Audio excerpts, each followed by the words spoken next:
유시민이 지금 이성을 잃어가지고 어제 방송에서 어쩌면 또 이게 가장 중요한 내용일 수도 있어요. 그래서 스포일러를 했습니다. 자백을 했어요, 자백을. 이런 얘기를 왜 지금에 와서 했는지, 뭐 자폭을 하는 건지 아니면 이성을 잃은 건지 모르겠는데, 과거 조국 사태 때 있었던 일을 본인 스스로 자백을 하고 말았습니다. 그 영상 또 잠깐 보시고 이야기 이어가겠습니다. 저는 여러 대통령들을 개인적으로 알아왔잖아요. 노무현 대통령한테는 제가 선거운동원이었잖아요. 캠프에 참여를 했거든요. 그래서 정부에도 들어갔고 끝까지 여하튼 같이 책임을 져야 된다 이런 입장에서 했고, 문재인 대통령한테는 제가 그냥 간헐적 자원봉사자였어요. 그러니까 정책 자문을 가끔 하거나 아니면 TV 토론 같은 거 약간 재능 기부 형태의 자원봉사를 가끔 했던 관계여서 재임 중에 전화를 딱 한 번밖에 안 하셨어요. 제가 대통령 되실 때 저는 나라 일 안 하니까 전화하지 마세요 그랬거든요. 진짜 5년 동안 전화를 딱 한 번밖에 안 하셨어요. 딱 한 번 전화하신 것도 의견을 물어보려고. 그게 조국 민정수석 장관 지명을 했는데 임명장을 줘야 될까 말아야 될까 그거였어요. 그래서 제가 저도 그때 딱 한 번 받았어요. 주셔야 됩니다 했거든요. 한 달을 하고 그만두는 한이 있더라도 반란을 일으킨 검찰 조직의 수장에게 대통령이 무릎을 꿇게 되면 진영이 다 무너집니다. 진영을 결속해야 6개월 후에 총선을 치를 수가 있습니다. 그러니까 조국 씨한테는 좀 안 된 일이지만 버틴겨야 됩니다. 그래갖고 조국 씨를 임명을 했잖아요. 그 바람에 멸문지화를 당했어요. 제가 그렇게 대통령께 의견을 드렸기 때문에 그 책임을 지느라고 조국 사태 때 참전을 했던 거거든요. 이재명 대통령한테는 제가 그냥 비평하는 사람으로서 열심히 지지했던 그런 아주 괜찮은 지지자거든요. 제일 괜찮은 지지자가 어려울 때 열심히 돕고 열심히 응원하고 이렇게 하다가 선거 끝나고 나면 집에 가는 사람이잖아요. 뭐 해달라는 것도 없고 먼저 전화하는 법도 없고 그런 사람이 제일 괜찮은 지지자거든요. 정치하는 사람한테는. 나는 이재명 대통령에게 꽤 괜찮은 지지자라고 생각해 왔어요. 지금도 그거는 변함이 없고요. 잘 되기를 바라고요. 그 많은 고통과 모함과 악마화의 고난을 겪으면서 그 진흙덩이를 통과해 와서 그 국민의 성원을 받으면서 나라의 대통령이 된 분이잖아요. 잘해주기를 바라고 한 개인으로서 한 인간으로서도 성공하고 대통령으로서도 국민에게 사랑받기를 저는 원해요. 그 마음은 변함이 없어요. 저는. 지금 이렇게 제가 이렇게 얘기를 하는 것도 이재명 대통령의 썩 괜찮은 지지자 중에 한 사람으로서 대통령과 정부와 우리의 이 민주개혁 진영을 위해서 제 주관적으로는 실제 그게 도움이 될지 안 될지는 모르지만 이재명이라는 정치인을 비평이라는 그 공론장에서 비평가로서 지지했던 그 책임성을 다하기 위해서 이런 얘기를 하는 거지. 그 대통령에 대해서 저는 지금도 애틋하고요. 너무너무 마음이 쓰이고 너무 안타깝고 슬프고 사실 요 근자에 잠을 잘 밤에 못 이루는 그런 날들을 보내고 있는데 대통령은 더 괴롭겠죠. 네. 이 자가면역 질환을 씻어낼 수 있는 사람은 대통령밖에 없어요. 검찰개혁도 그냥 해라. 이재명은 합니다. 그거 있잖아요. 늦지 않았어요. 이재명 대통령은 생존자였고 발전도상인이고 그리고 과제중심형 지도자라고 제가 늘 그렇게 얘기를 해왔습니다. 계속 발전해야 되고요. 학습해야 되고요. 대통령에 대한 얘기는 안 하려고 마음먹었는데 얘기를 하다 보니까 안 하기로 했잖아. 그렇게 하는 과정에서 한 인간으로서 생존하고 승리하고 자신을 실현하는 그런 인생을 맞을 수 있을 거라고 저는 생각하거든요. 단식하는 와중에 체포동의안이 발의되고 민주당 국회의원들이 찬성 찍어가지고 영장심사 받으러 가고 그 새벽에 교도관에게 머리를 숙이면서 나올 때 그때 이재명을 응원하고 성원하고 함께 싸웠던 그 사람들의 마음을 생각하면서 그때 자신의 마음으로 돌아와서 다시 했으면 좋겠어요. 제가 이거 여러분들이 뭐 보기 싫은 이런 내용일 텐데 이거 끝까지 길게 들려드린 이유가 있어요. 마치 이재명 대통령님을 위해서 자기가 뭐 이런 쓴소리를 하는 것처럼 조언을 하는 것처럼 고언을 하는 것처럼 이렇게 얘기를 하는데 마지막에 이게 반전이 있죠, 그죠? 과거 그 이재명 대통령 체포동의안이 가결이 돼서 구속됐을 때 그 마음으로 돌아가라. 그때로 다시 돌아가라. 이게 무슨 뜻이에요, 여러분? 이재명이 변했다는 얘기 아니에요. 이재명 대통령님이 과거 당대표 시절에 그 어려움과 시련을 이겨 나갔을 때를 다 잊어버리고 지금 잊어버렸다라는 거예요, 대통령님이. 말로는 진짜 이게 악어의 눈물이고 가증스럽죠, 여러분. 진짜 역겨운 장면입니다, 저는. 근데 이재명이 변했다. 한마디로 이 얘기인 거예요. 그래서 그때로 돌아가라. 그 얘기를 하기 위해서 저렇게 길게 대통령을 칭찬하는 척, 위하는 척 하면서 빌드업을 한 겁니다. 정말 저는 역겨웠어요, 이 장면을 보면서. 사이다TV님, 쟤는 왜 자꾸 언더독 서사에 쩌들어 있는 거잉? 민주당이 주류가 되는 게 싫다는 거잉? 근데 이재명이 이제는 마음이 변해가지고 그때의 마음을 다 잊어버리고 잘못된 길로 가고 있다라는 거예요, 지금 이재명 대통령님이. 아니 여러분, 이재명 대통령이 변했습니까? 뭐가 변했나요? 오히려 당대표 시절보다 더 헌신적으로 더 열심히 일하고 있어요. 저는 제가 이재명 대통령님 대선 후보 시절에 당대표 시절에 기대했던 것보다 훨씬 더 지금 일을 잘하고 있다라고 저는 생각을 합니다.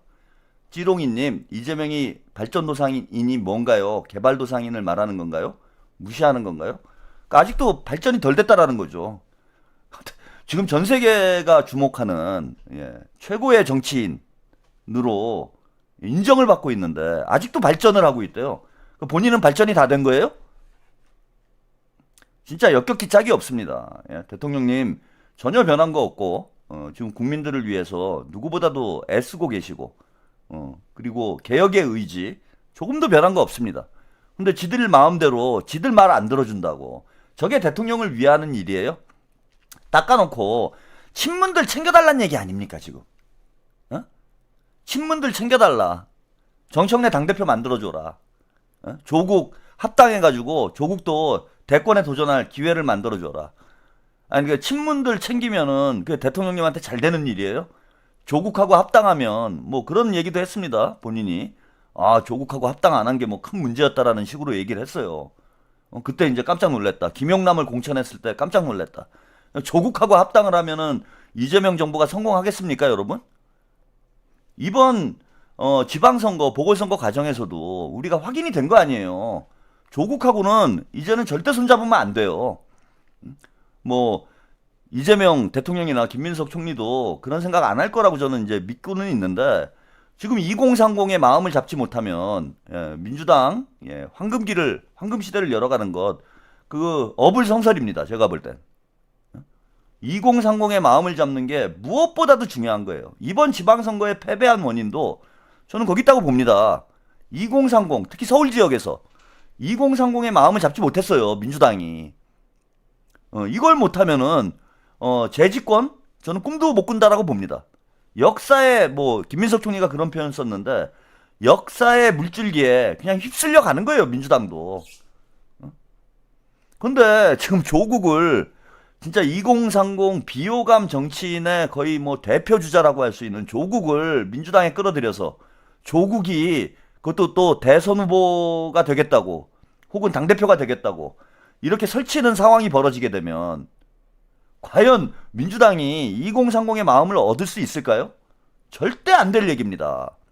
조국이 아니더라도 친문 386들이 또 설치는 상황이 벌어지게 되면은 2030들은 완전히 마음의 문을 닫아버려요, 민주당한테. 지금 뉴 이재명이 생기고 2030들이 그나마 이재명 대통령님을 지지하고 있는 이유가 뭡니까? 이제는 뭔가 민주당이 달라지겠지.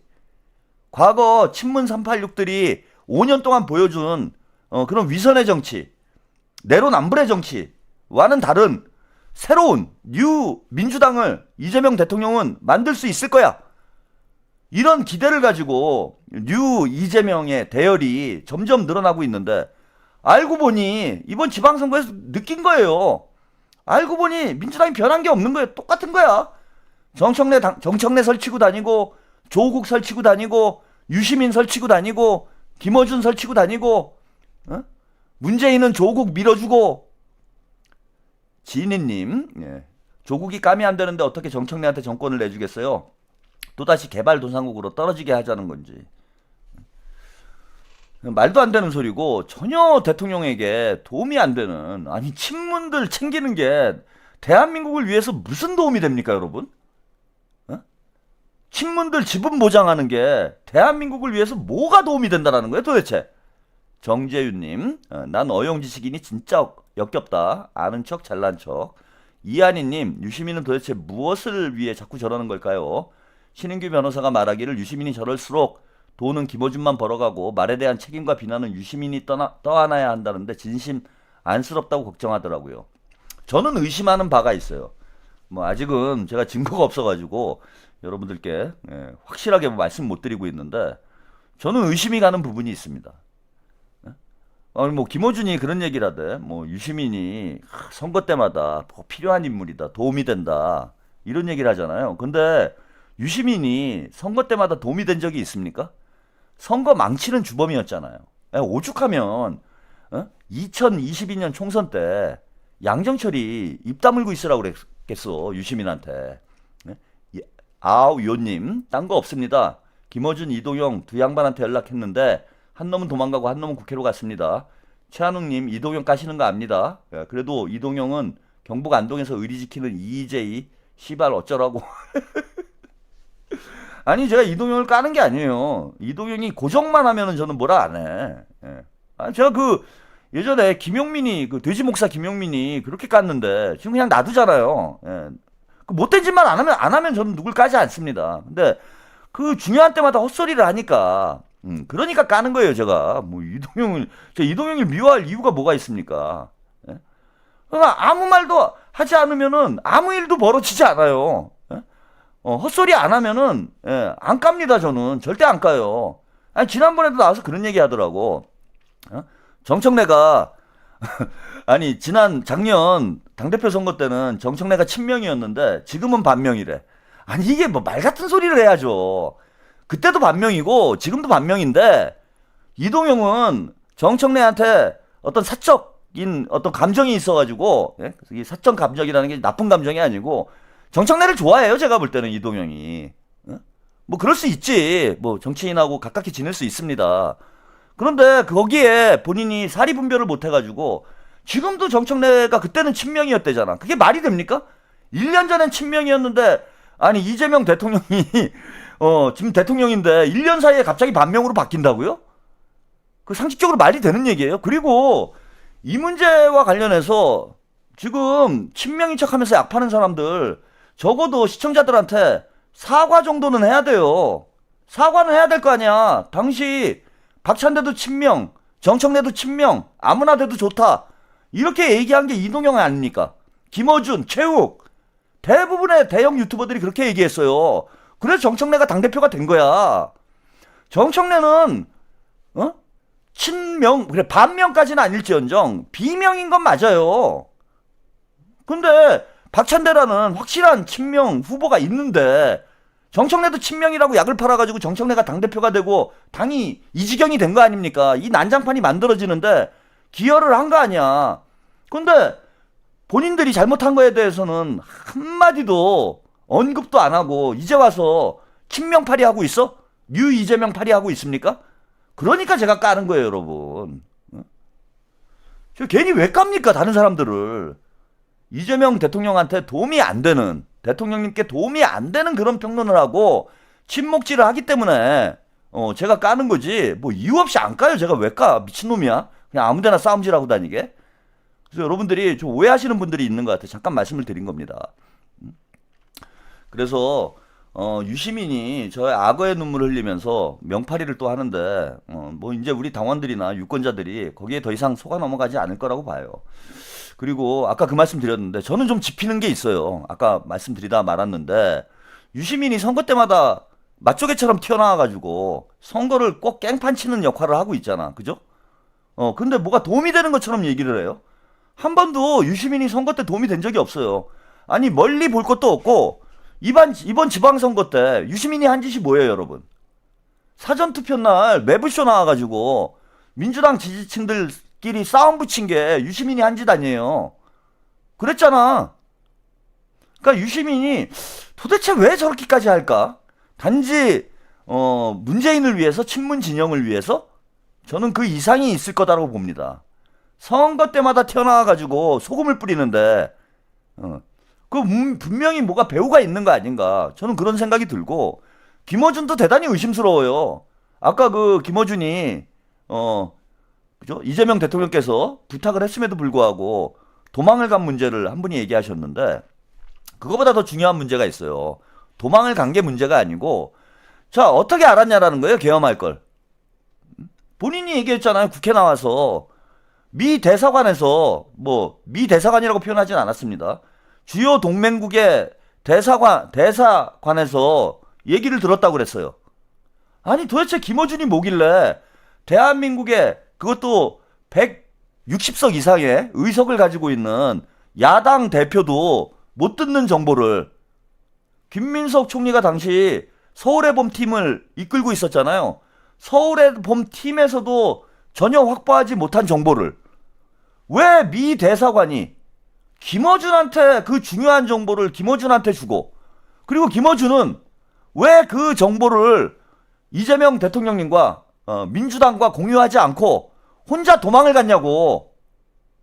그리고 김어준이 잡혀갈까봐 도망을 갔다. 그게 오히려 나라 살린 거 아니냐, 이따위 주장을 하는 놈들이 있더라고, SNS에 보니까. 아니, 그러면은 계엄 해제 결의안이 통과됐으면은 바로 복귀를 했어야 될 거 아니에요. 일주일이 넘게 제가 기억하기에는 당시 숨어 있었어요. 그건 왜 그러는 거지? 2차 계엄 가능성이 있다라는 거 알고 있었단 얘기 아니에요, 김어준이가. 그런 걸 어떻게 아냐고. 유시민하고 김어준이, 잘 보세요. 자, 그 얘기 말씀드릴게요. 아까 이제 중요한, 이 얘기가 아주 중요한, 저는 자백이다, 이렇게 이제 보는데, 문재인 정부 때 단 한 번 전화 통화를 했다. 그 전화 통화 했을 때가 언제냐? 문재인 정부가 실패하는데, 무너지는데 가장 큰 결정적인 방아쇠가 된 것, 즉 민주당이 정권을 뺏기는데 결정적인 방아쇠가 된 것은 조국 사태예요. 그죠? 조국 사태를 계기로 문재인 정부에 대한 좀 유권자들의 마음이, 특히 2030 젊은 유권자들의 마음이 돌아서기 시작한 이런 측면이 하나 있고, 또 하나는 조국 사태를 거치면서 윤석열의 체급이 올라가고 몸값이 커졌어요. 윤석열이 대선 후보로 도약할 수 있었던 결정적 계기가 조국 사태였습니다. 그런데 문재인이 김어준에게 조언을 구했는데, 김어준이 아니죠, 유시민에게 전화를 해서 조언을 구했다라는 거예요. 그런데 끝까지 우리 진영이 허물어질 수 있으니까, 유시민이 당시에 한 얘기는 조국이 끝까지 버텨야 된다. 근데 이게 앞뒤가 안 맞는 얘기가 있어요. 자, 왜 앞뒤가 안 맞냐면은, 당시에 저는 총선 때까지 조국이 버텨야 된다라는 게 저는 개인적인 입장이었습니다. 왜? 총선 전에 조국이 사퇴를 해버리면 진영이 와해가 된다라는 거예요. 촛불이 무기력하게 패배하는 상황이 벌어지잖아. 그리고 우리 촛불 시민들이 패배감, 좌절감이 생길 수밖에 없습니다. 6개월 뒤에 총선이었기 때문에 거기서 이른바 서울역 회군과 비슷한 상황이 벌어졌잖아요. 서초동 회군이 있었잖아. 그 서초동 회군을 주도한 사람이 누구냐 하면 5.18 때, 여러분, 서울역 회군 너무 유명하잖아요. 그죠? 그때도 유시민이 회군파였죠? 이제 그렇게, 회군파는 아니었나? 유시민은 회군을 반대했구나. 회군 반대파였는데, 서울역 회군처럼 서초동에서 회군을 해가지고 여의도로 끌고 간 게 개장수예요, 여러분. 개장수가 당시 조국 촛불 집회를 주도를 하고 있었기 때문에 서초동에서, 자, 조국이 사퇴를 하더라도 윤석열을 사퇴를 시켰어야 되는 거예요, 여러분. 둘 다 사퇴를 시켰으면은 그거는 무승부로 끝났어요. 그런데 뜬금없이 조국이 사퇴하고 촛불을 여의도로 끌고 간 놈이 개장수고 그 개장수의 깐부 형님이 김어준이잖아. 개장수가 지금 유튜브로 저 정도 큰 게 이유가 뭐냐면은 김어준이 당시에 다스베이더에 개장수를 여러 차례 출연을 시키고 뉴스공장에도 여러 차례 출연을 했어요. 전화 연결도 하고. 그러면 당시에 개장수가 자 윤석열 사퇴, 윤석열 퇴진으로 끝까지 우리 시민들이 싸워가지고 윤석열이를 끌어내렸어야 되는데 이쪽에서는 조국이 사퇴를 해버리고 윤석열은 고개를 뻣뻣이 들고 여전히 건재한 그런 상황이 만들어졌음에도 불구하고 그걸 여의도로 끌고 가가지고 지리멸렬하게 만든 게 촛불을 지리멸렬하게 만든 게 김어준과 개장수 이종원이에요. 시사타파 이종원이. 이게 그 유명한 서초동 회군 사건입니다, 여러분. 아니 근데 유시민이 말대로 자 우리 진영이 와야 될 수 있으니 조국 장관 임명을 강행을 해야 된다 이렇게 조언을 했다고 그랬잖아요. 그러면은 사퇴를 하지 말도록 조언을 했어야 돼요. 그죠? 적어도 총선 때까지는 조국이 버티면서 윤석열을 끌어내리는 법무부 장관이 윤석열 검찰총장의 모가지를 날릴 수 있는 거 아닙니까? 그 조국이 윤석열을 끌어내리든지 아니면 물귀신 작전으로 둘 다 사퇴를 하든지 이렇게 판을 끌고 갔어야 되는데 제가 납득이 안 되는 건 유시민이 진영이 와야 되니까 조국이 버텨야 된다라고 얘기를 해놓고 몇 달 뒤에 사퇴를 하도록 만들었다라는 거예요. 즉 제가 볼 때는 야 이걸 윤석열을 키워준 거 아닌가라는 저는 이제 지금 의심이 드는 거야. 윤석열을 키워준 게 김어준과 유시민의 작품 아니냐. 김어준이 끝까지 윤석열이 쉴드 친 거는 여러분들이 다 알고 있잖아요. 응? 그런데 유시민이 알고 보니 조국을 먹잇감으로 던져줘서 윤석열의 몸값을 키워주는 이런 역할을 했던 거 아닌가. 그런 방향으로 문재인에게 조언을 했던 거 아닌가. 그래서 의심이 간다라는 거예요. 이 두 조합이. 그러니까 털유는 우리가 생각하는 것 이상의 조합일 수 있다. 그래서 예, 제가 김건희가 옳았다. 썸네일에 이런 제목을 썼는데 김건희가 전에 그 이명수 기자하고 전화 통화를 해서 이런 얘기를 합니다. 이때만 해도 많은 분들이 김건희가 하는 말이니까 믿지를 않았죠. 근데 이제 확인이 된 거예요. 예. 당시 김건희의 통화 내용 한번 들어보시겠습니다. 예. 주여랑님인가? 민님인가? 예. 기억이 안 나네요 또. 자기 말을 듣지 않는 민주당 세력을 망치려고 미국이 심어놓은 간첩인가? 그러지 않을까요? 선거 때마다 사고 치잖아 지금. 아요님 쫄보입니다. 네가 말하는 애들이 계엄 때 앞장을 섰어. 탱크 앞에 도르코 들고 지랄했는데 니는 뭐 했는데? 예. 그죠? 유시민이도 도망갔잖아요. 자 당시에 예, 김건희의 증언을 한번 들어보시죠. 이거 이제 믿거나 말거나 조국이 진짜 저거 유시민이야. 유시민이 너무 키웠다고. 제가 가만히 있으면 조국 그냥 정경심도 그냥 이렇게 구속 안 되고 이렇게 넘어갈 수 있었거든. 그 대형만 좀 넘어가나? 그렇게 하려고 했는데 너무 키웠지 김어준하고 너무 방송에서 너무 상대방을 적대시해야지 이게 프로그램 보는 사람도 많고 이제 그러니까 그렇게 된 건데 그 유튜버들 너무 많이 키운 거야. 근데 그때 장사가 제일 잘 됐지. 슈퍼챗도 제일 많이 나오고. 쓰레기 자본주의 논리라고. 그러니까 조국이 어쩌면 좀 불쌍한 거지. 아이고 우리가 무슨 뭐 서울지검장 갈 때도 몇 단계 뛰어오고 가고 총장 갈 때도 몇 단계 뛰어오고 가는데 세상에 총장 되고 대통령 후보 될지 뭐 꿈이나 상상했겠어? 대통령 후보 될지 누가 상상했어? 이건 누가 키워준 거야? 문재인 정권이 키워준 거야. 보수가 키워주겠어. 본인들은 자기 나라에 먹고 싶지? 이 정치라고 하는 거는 그래서 항상 자기 편에 적이 있다는 걸 알아야 돼. 너 이제 믿거나 지금 다시 한번 들어보니까 예, 김건희의 저런 추론이 상당히 합리적이죠. 그리고 김건희는 어쨌건 뭐 윤석열의 부인이었고 당사자였잖아요 당시에. 자기들도 저렇게 클 줄 몰랐다라는 거예요. 그럼 윤석열과 짜고 제가 볼 때는 뭐 김어준이나 유시민이 윤석열을 대선 후보로 키우기 위해서 저런 짓을 한 건 아니겠죠, 그죠? 그런 건 아닙니다.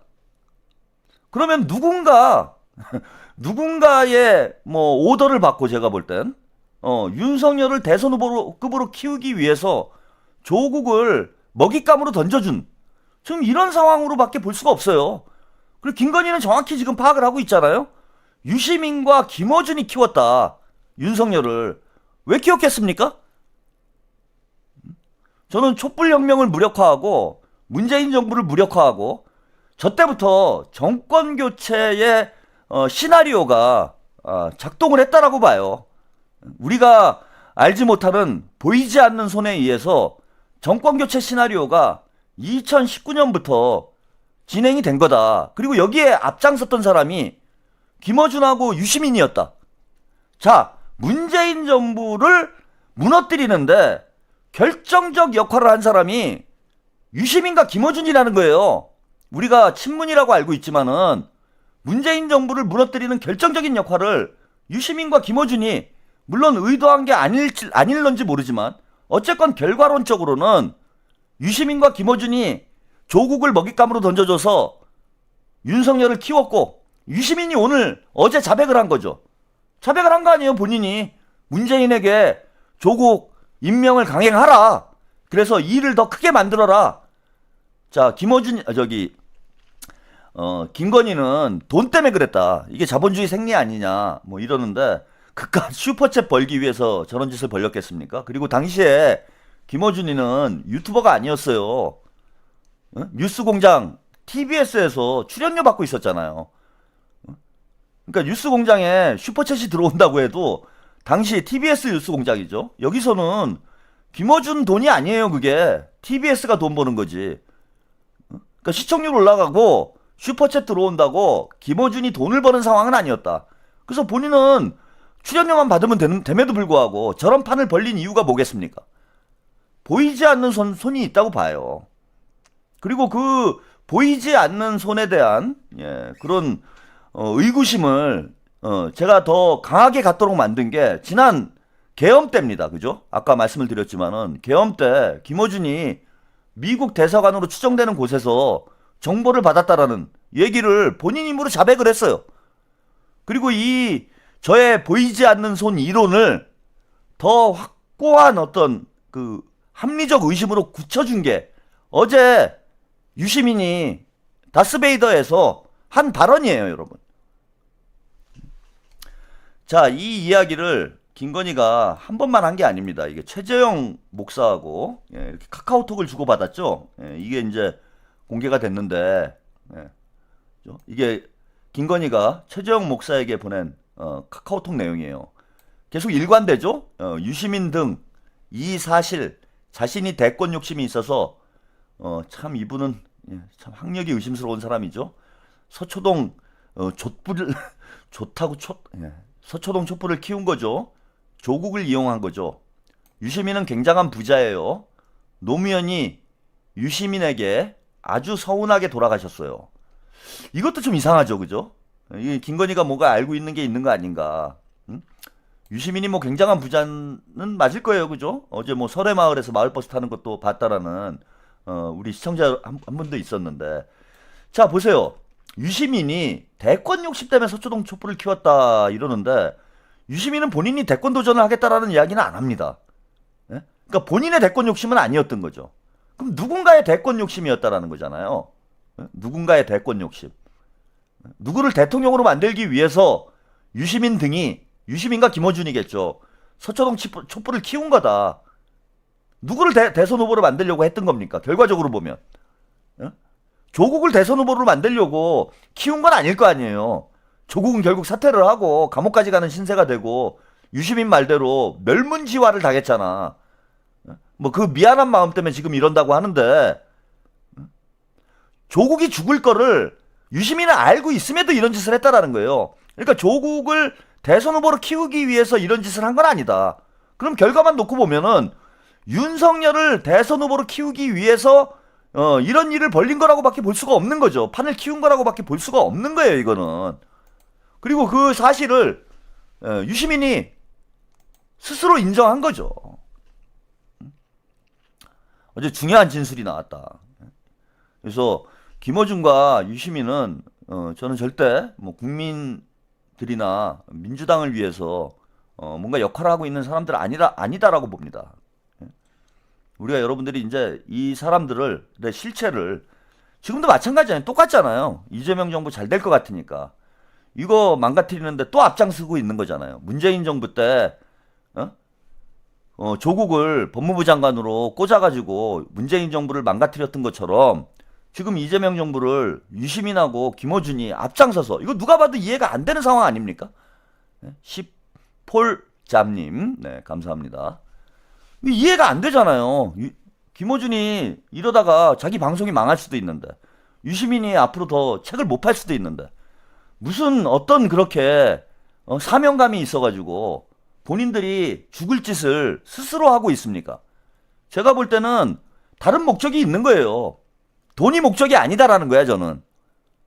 이재명 정부를 흔드는 것 자체가 목적이다.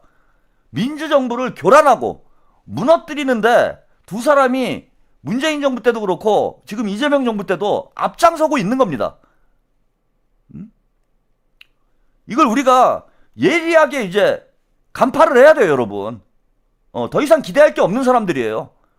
이재명 정부를 흔드는 것 그 자체가 목적이다. 그래서 민주진보 진영을 분열시켜서 민주진보 진영이 서로 싸우게 만들어서 결국은 이재명 정부가 실패하도록 만드는 것. 그게 김어준과 유시민의 저는 목표가 아닌가 그렇게 생각을 합니다. 자, 요 영상 하나만 더 보죠. 유시민 얘기는 여기까지 하겠습니다. 김어준이 이런 말을 합니다. 늙은 이제 건달이에요. 제크나이프 그래 요새 젊은이들 제크나이프 들고 와서 너 유시민이야?